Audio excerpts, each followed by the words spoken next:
I'm from New York, where we have an image of talking very fast. So to get this all into a half hour or so, I may talk a bit fast. Let's see what I make this work. Okay, disruptive innovation applications to marketing. Let me begin by not burying the lead. Disruptive innovation theory, which I'll explain, relies on segmentation according to what they say is jobs to be done. Jobs to be done is a phrase that was actually created by the president of food business in Iowa. They supplied industrial food, food to industrial kitchens. And he came up with this idea of jobs to be done. It's really circumstances of purchase. Okay, it's not an unfamiliar topic, but it's full of jobs to be done. And fellow Tony Olwick has a consulting firm, Strategine, and this is what he does is jobs to be done. He calls it something else, an outcome-based, right? So he calls it outcome-based, but it's circumstances of purchase. So it's a causal approach to segmentation, not a correlation approach. Okay, and so for disruption theory, fundamentally two kinds of segments that are important, and I'll explain where these occur. One is niches, right? Where you exploit trade-offs, right? To serve customers differently, right? So, Motel 6 has a niche, large niche. Four Seasons Hotel has a large niche. Different niches. They don't compete, they exploit trade-offs. Well, it's a foothold, term of art for the theory. You break the trade-offs to disrupt the market, right, and create future growth. So it's very important when you see two niches sort of the same level.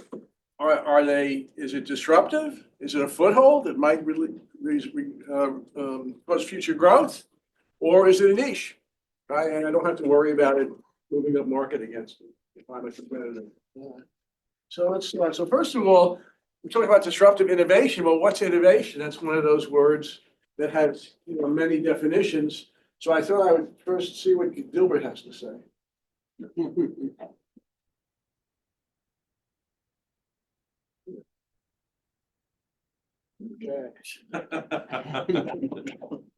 The CEOs never laugh at this. I don't know why. Everybody else does. Okay. So, and lots of adjectives are put before the word innovation: core, radical, process innovation, and so forth. The definition I'm going to use is the introduction of something new that customers will pay for. Okay, very simple. Something new that customers will pay for. And innovations require customers to choose something new and change their behavior, right? So we're going to focus on, if we talk about circumstances, conditions in which they purchase it, this is a change in behavior. So we have to look at it that way. So Clayton Christensen in 1998 wrote The Innovator's Dilemma and basically said two kinds of innovations, disruptive innovations and sustaining innovations. I'll explain that in a minute. Innovator's Dilemma is a very interesting book. It's still in print. It's a big bestseller. In 2011, The Economist magazine called it one of the 6 most important business books ever written. Along with My Life at General Motors and that big thick Peter Drucker's book on management, tasks and responsibilities, and so forth, and some others. But that's quite a claim. And what's interesting, I think, about it is it only described the problem. It didn't describe a solution. Right? So I think it's the only business book I know that really sold well that didn't tell you what to do. It just said, well, here's the problem. Okay. So what he did then in 2001 is, after everybody was asking Clayton, figure out, write it on the book, figure out the solutions to this. He wrote The Innovative Solution with my colleague, Michael Rayner. We were both at Deloitte Consulting at the time. Michael did his DBA at Harvard Business School. Clayton wasn't his advisor. I don't remember if Clayton was on his thesis team or not. But anyway, they knew each other, and Clayton thought Michael would be a great person to write this second book with me, and it's a very good book. So if you want to catch up on the theory of disruptive innovation and what the late and wonderful Clayton Christensen thought about it, and Michael Rayner, I recommend Innovative Solution, right? Because it reprises everything from dilemma and also gives you some answers. All right, so I'll move ahead. So how did Clayton come across this? Well, he first identified it while studying the disk drive industry. And of course, we've all had various kinds of disk drives attached to our computers. And he was going to write a case. He was getting ready to think about writing a clearinghouse case, for the disk drive industry. And so here's how the disk drive industry works. First, I want to point out on the left-hand side, because you can see a lot of these diagrams, is the main performance criteria that customers in the disk drive industry care about. Right? A little simplified, it's capacity of the drive. And you can see it's megabytes because this is going back into the mainframe era, and we'll go forward from there. And so there's a chart of the mainframe, the average, the median of the mainframe market, right? This is a typical mainframe customer. And here are the disk drive manufacturers. 14-inch disk drives, about the size, I guess, a large LP record. And they cost tens of thousands of dollars. And they were attached to these computers, which cost hundreds of thousands of dollars or more.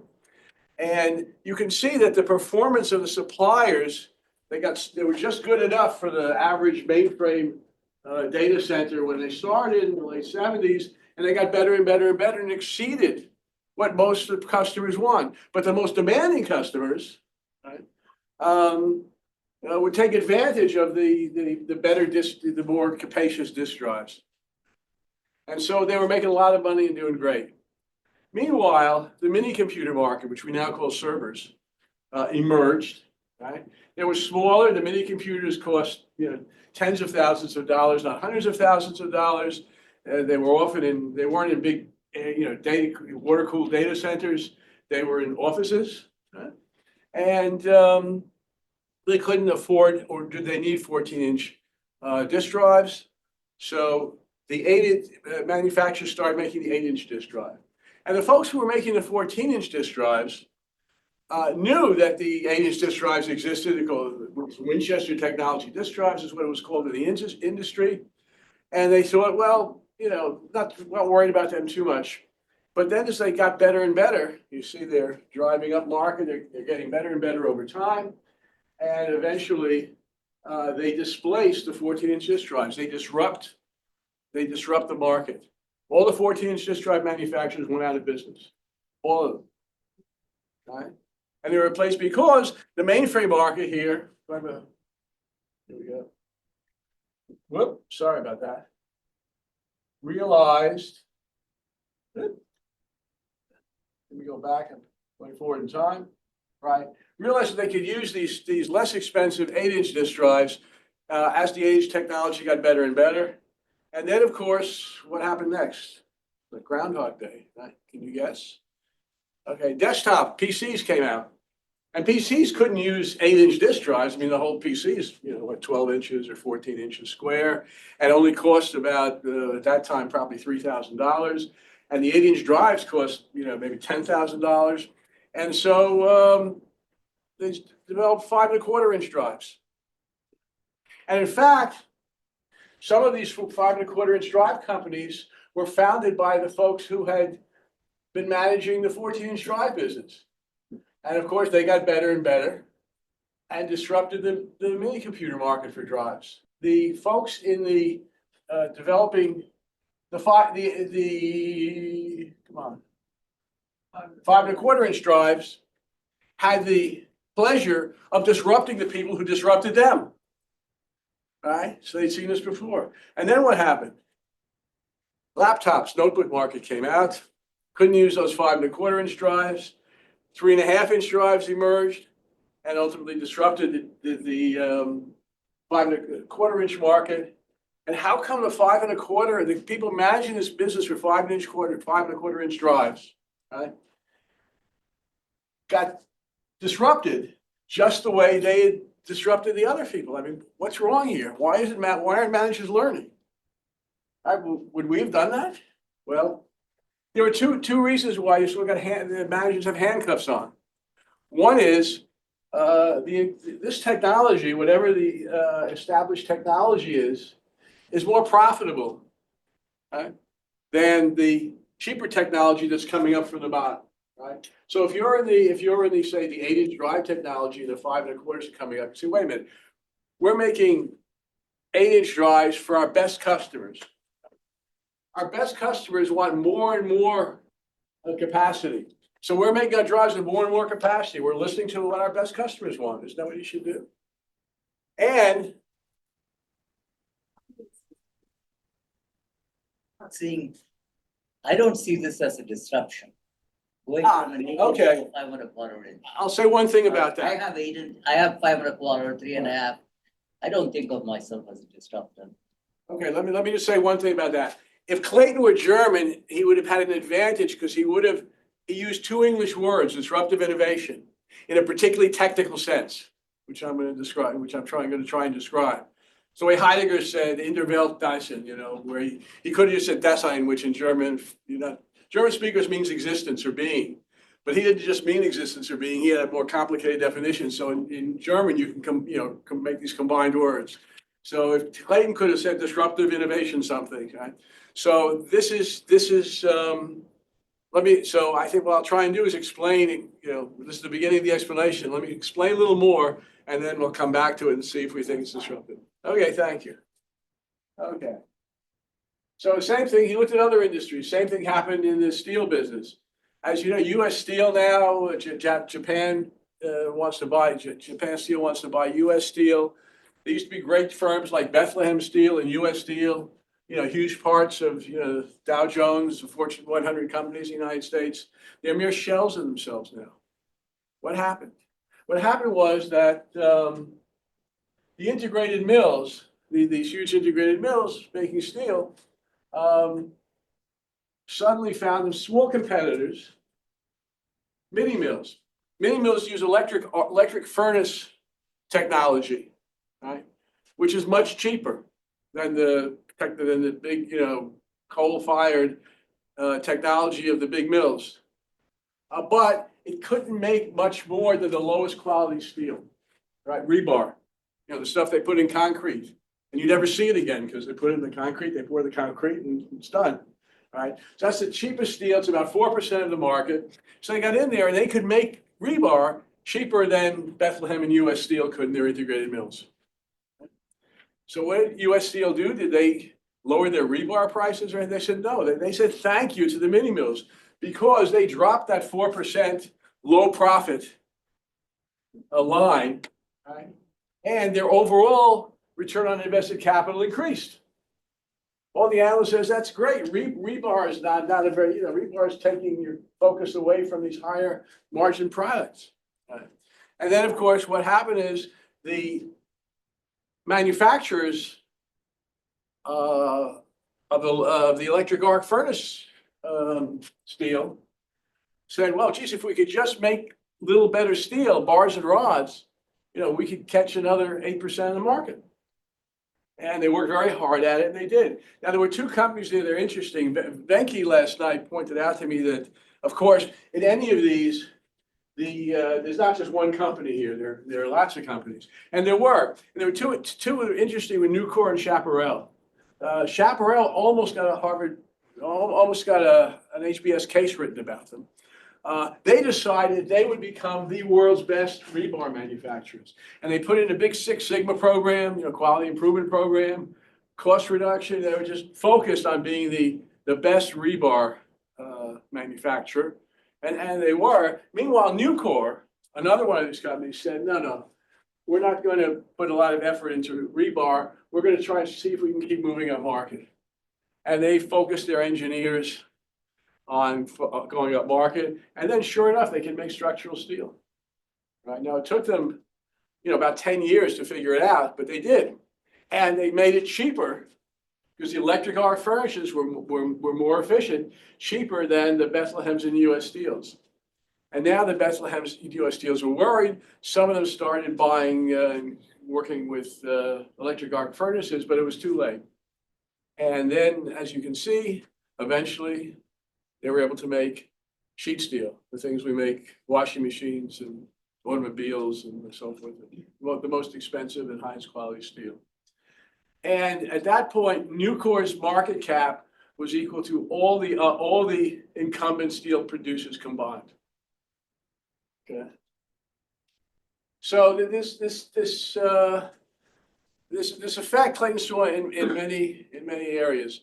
So what he concluded was great companies can leave themselves open to crippling attacks in this new way, where competitor doesn't appear to be a competitor at the low end of the market, and if they can, rides the technology, rides up to the top of the market, and the incumbent can't effectively respond. So one of the people who was impressed with this thinking was Andy Grove at Intel.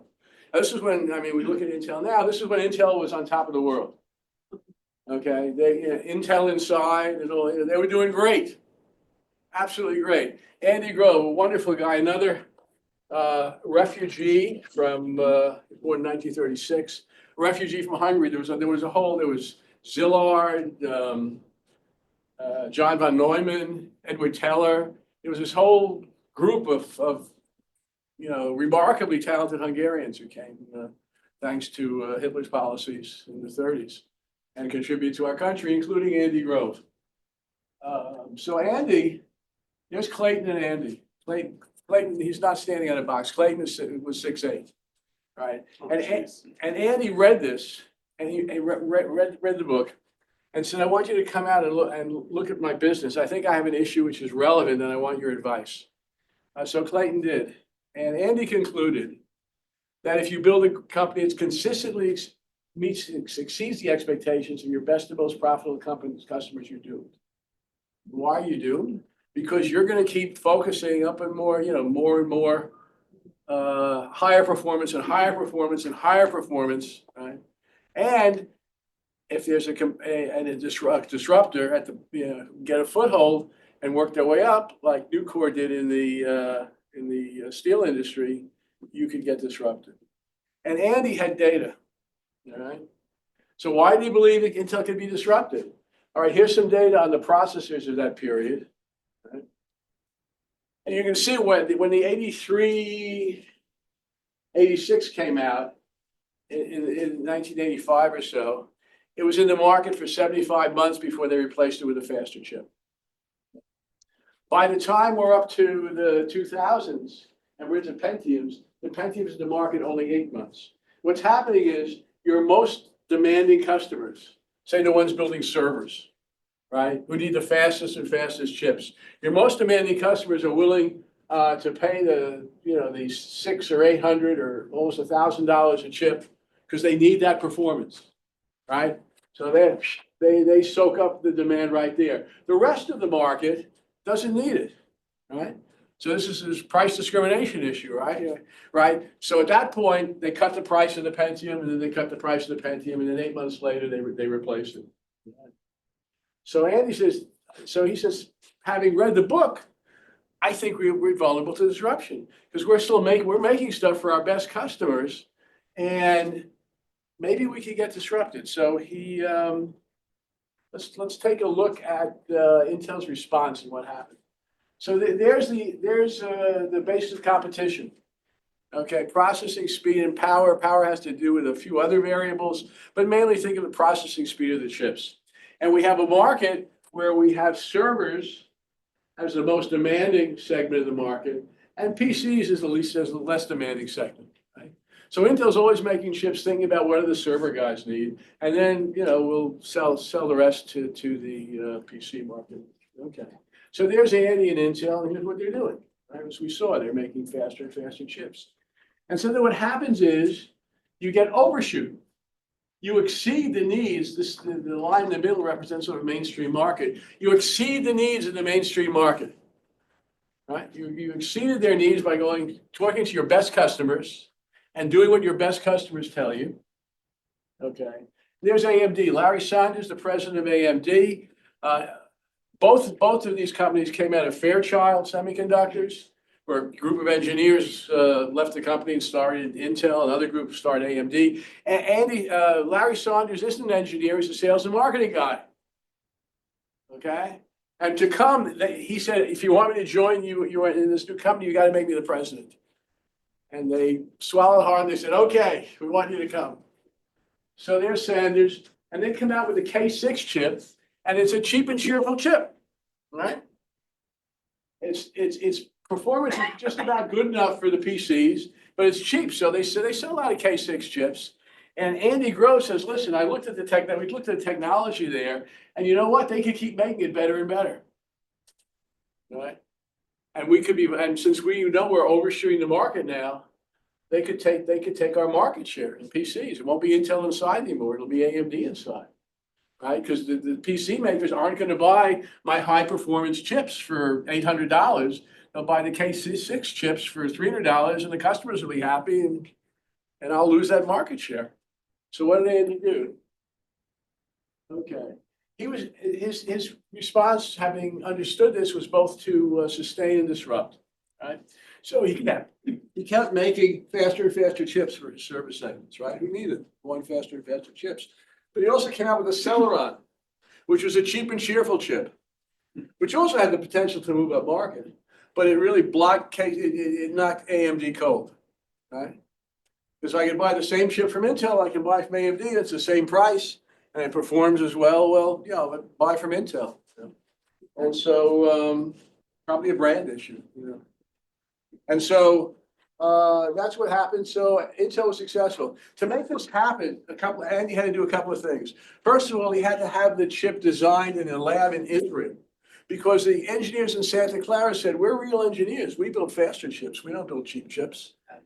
So he had to send it to the lab in Israel, who needed the work. They said, yeah, we'll take the project.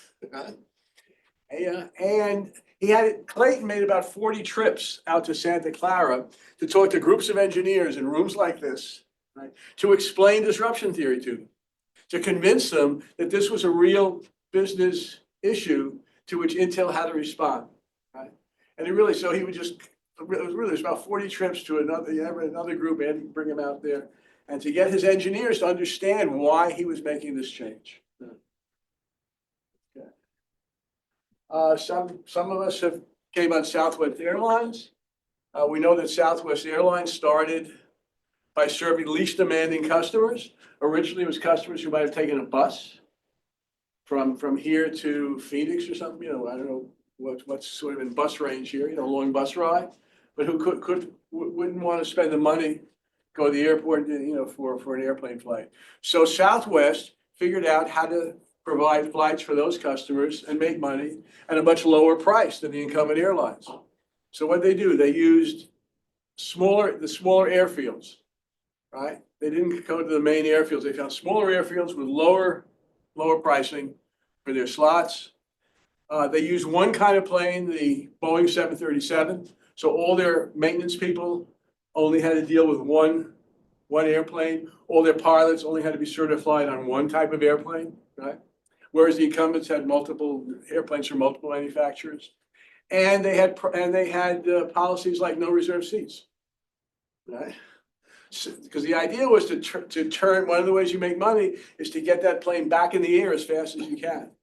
When they first started, they had 2 airplanes, but they had enough demand for 3. But they figured out if we could turn them around fast enough, we can make this work as well as for 3 airplanes, and they did it. Right? And they were very successful. So they kept going to more and more airports, right? Now getting into the major airports as they are today. You can fly here from, I guess Lee flew from Newark Airport with one stop here. And they competed, they became a successful incumbent. They still maintained those policies of one aircraft style, this Boeing 737, and no reserve seats, although they've just changed that. Eventually they had to change that. And by the way, in doing that, their results became more like the incumbent airlines. But there were some things they couldn't do. Remember, they broke some trade-offs to exploit this, but they couldn't fly from one of the most popular and profitable routes from the East Coast to the West Coast, right? And the reason they couldn't is that's about almost 4,000 kilometers. And the Boeing, we go back, the Boeing 737s that they were flying couldn't go 4,000 kilometers. So they decided, you know what, we're not going to buy another style of airplane that'll ruin our economic model. So they just didn't do it until Boeing finally came out with the Boeing, I think it was the 800 came before the 500. The 737-800 came out with enough range, and then Southwest began flying across.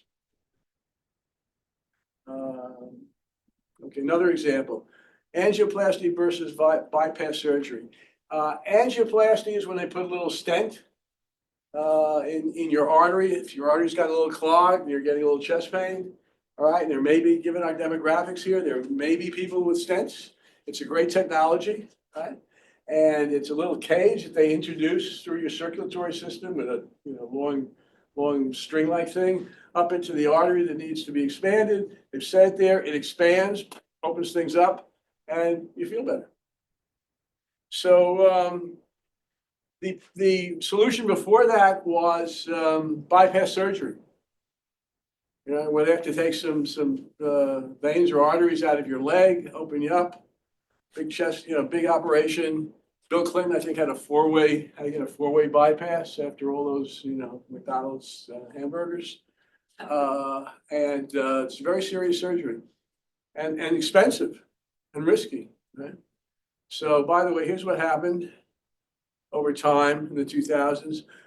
You can see bypass surgery decline in its incidence per 100,000 of the population. Balloon angioplasty increased dramatically. And meanwhile, heart attack deaths are going down. Now, of course, heart attack deaths are going down for other reasons as well. Okay, I just want to point out that balloon angioplasty didn't negatively affect this downward curve and probably contributed to it. So what was the disruption here? So there's cardiac surgery. The basis of competition is effectiveness. So I'm making a purchase decision, if you will, as to whether to have cardiac surgery to solve my problem based on how effective it'll be. And eventually it gets better and better and better, and it overshoots the need of the mainstream customer. Right? This is the key. All right, there's the mainstream cardiac surgery patient, and you can take the most demanding patients who in the past you'd have judged as too ill for surgery, this kind of surgery, but the surgery got better and better and better so that we could take those patients too. And then two-way bypasses, they went to four-way bypasses and five-way bypasses, right? So they could serve more and more seriously ill patients. And so therefore, for the average patient, the technology was beyond what they needed, right? The surgeons, if you will, were trained, beyond what was needed for my average surgery. And the whole operating theater and the equipment, all that is more than they needed. So that's overshoot. And so then we have another basis of competition for angioplasty, which is invasiveness, risk, and cost. Angioplasty is much less invasive. They don't have to cut your chest open. You just have to insert something in up the veins and arteries. It's much lower risk. Much lower risk. You don't have to have general anesthesia and so forth, as you can imagine. And it's lower cost because you don't have to do all those things. Don't have to have your chest. Don't need the expensive anesthesia. You don't need as big a surgical team. In fact, it's outpatient therapy now. Right? You can go. You don't have to stay in the hospital. And so it's much lower cost. So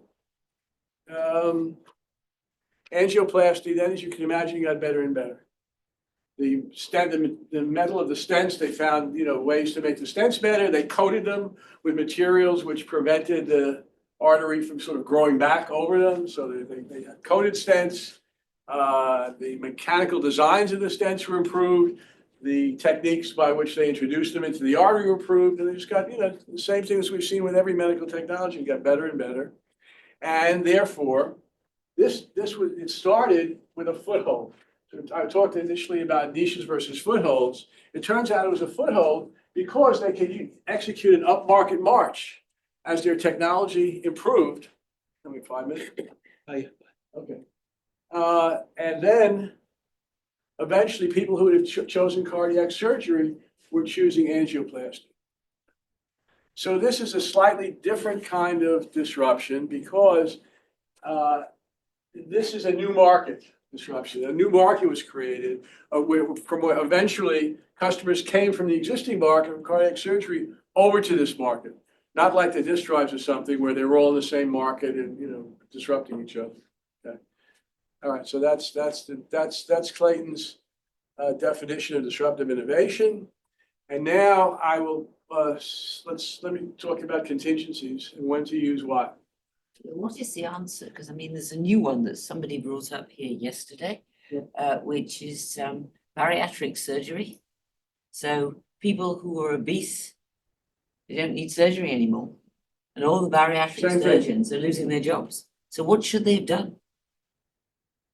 Well, what can they do now? That was me. I worked on a Yeah, study it was you, yes. literally in December where a medical device manufacturer is talking to bariatric surgeons about, okay, how do we sustain the market? And I'm thinking, newsflash as a researcher, there is not going to be any market because guess what? The GLP-1s are here to stay. We could draw that chart, we could draw the same chart. Yeah, but what's the answer?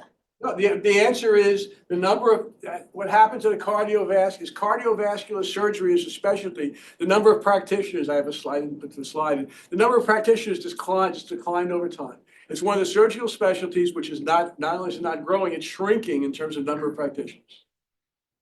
That's right, there's no, because it's being disrupted, right, by a chemical treatment, by a molecule.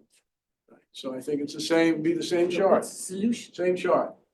So that's, the answer is, you're done. By the way, sometimes the incumbent will try to do something, as in in one of the steel business, they might try to create their own disruptive, hop onto the disruptive technology, but usually it's too late. It's at least they usually get onto at least 2 years after the disruptor has started, and the disruptor's got too fast to start on them. And it's very hard for them to catch up. Let me talk about theories for innovation for a minute. Okay, so there's two kinds of disruption, according to the disruptive innovation theory of Christensen. One is the low-end disruption. I chose Netflix. When Netflix originally got started, DVDs by mail, no one believed that would really work. Where their performance is just good enough, right? I mean, Netflix people, I used to get DVDs from mail. I would have rather got them the same day, but it was just good enough, and the price was low, right? And the price was low. Late fees. Late fees, yeah, late fees, yeah, okay. Another complication right. And a new market disruption is when the price is too high and the performance is too low, right? Which is where angioplasty, for example, started. When it first started, it didn't work very well.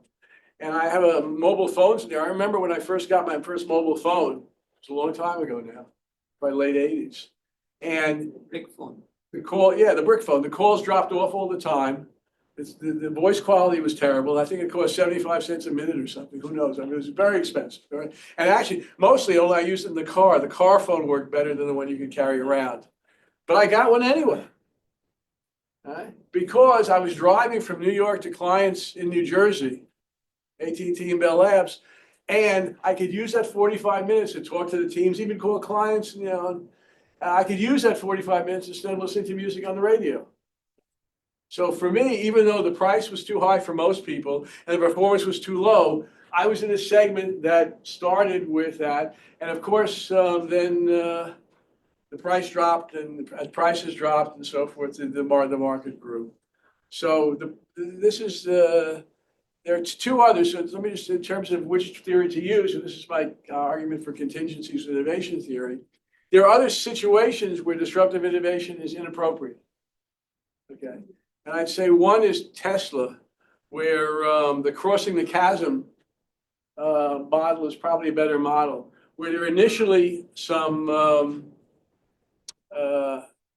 customers who are willing to pay big bucks, for the initial Tesla, which probably cost, I don't know, $50,000, or at the time, $60,000 was very expensive. Right? And everyone, right. And the rest of us were thinking, that's kind of a cool car. Electric cars make a lot of sense. I've heard a lot of good reviews, but I don't want to spend $50,000, right? So then eventually Tesla rides down the experience curve and can produce Tesla sedans for sell them at $30,000. And then the market expands. So it's about crossing this chasm from, I can only sell this to people who are willing to spend serious money, right? To now I've got a product, if I can ride down the experience curve, I've got a product that I can afford to sell, make money at with a much larger market. So that's the crossing the chasm. But they didn't do it because they're being outgunned and overtaken by BYD. No, Yes. no, I'm sorry, they didn't do what? They're now being disrupted by BYD, which is building cars which are as In good. China. Yes, yeah. in Oh, China. no, I agree. Right, right, so because we have 100%, because Biden put in 100%, raised to 100% the tariffs on cars from China, we can't buy a $30,000, very good BYD $30,000 electric The car. rest of the world can. Yeah, so eventually, but you can in Europe, and they're doing very well in Europe.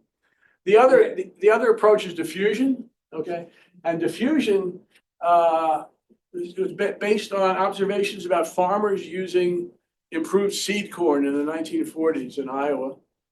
And it turns out that what they observed is one farmer starts using the new seed corn, right? Superior seed corn gives you better yields. And the neighboring farmers, they hear about it, they listen to it, and they think, no, maybe yes, maybe no. If you're a farmer, you've got a whole process for farming your land, and you have to make some changes to use the new seed corn. And so slowly but surely, it diffuses from one farmer to another, and then the other farmer, and then more farmers start adopting it and so forth, right?